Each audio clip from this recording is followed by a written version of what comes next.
Alzheimer's Association protect them. To learn more, go to alz.org. Dr. Manny is brought to you by the Alzheimer's Association. To learn more, visit alz.org.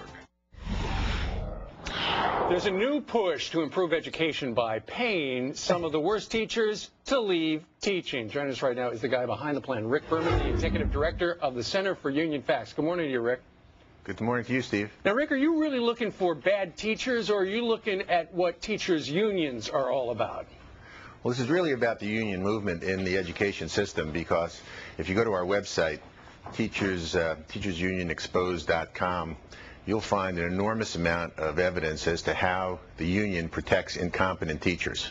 And what we're most concerned about is, by almost any measure, international or domestic, the United States is falling behind education systems in other countries. And when you look at why, you could come up with a variety of reasons, but one big reason is that the teachers union refuses to see to it that incompetent teachers are pushed out, and instead they protect them and try and keep them in the system. And so we came up with an idea that said, if you can't get rid of the teachers through an administrative process, maybe you can encourage them to quit. Right, and you're actually trying to pay them off, Rick. You're looking for 10 teachers who you're willing to pay $100,000 to, but you want the worst teachers in the country, and you're actually soliciting suggestions, even from students, as to just who the worst teachers are. What sorts of anecdotes have you heard so far?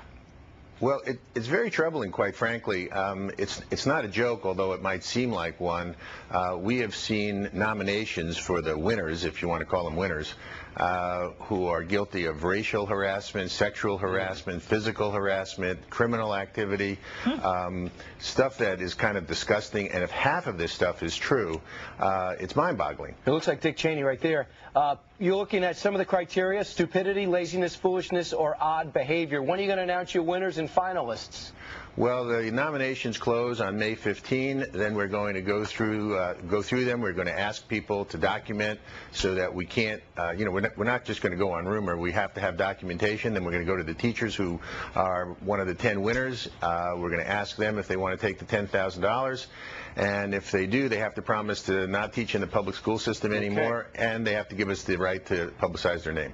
Meanwhile, Rick, union leaders say the portrayal by you and your group unfair. Quote, every profession you're going to have the worst, like you're going to have the best, and they go on to talk about best teachers, best doctors, and whatnot. Real quickly before you go, what's your website once again? teachersunionexposed.com. All right, thanks, Rick. The teachers union on the other side also says that it could be the fault of bad neighborhoods or disconnected parents. So you should say that. The details of the final days of Chris Farley's life, you're going to be surprised by this. Straight ahead. What you can do is pretend to work.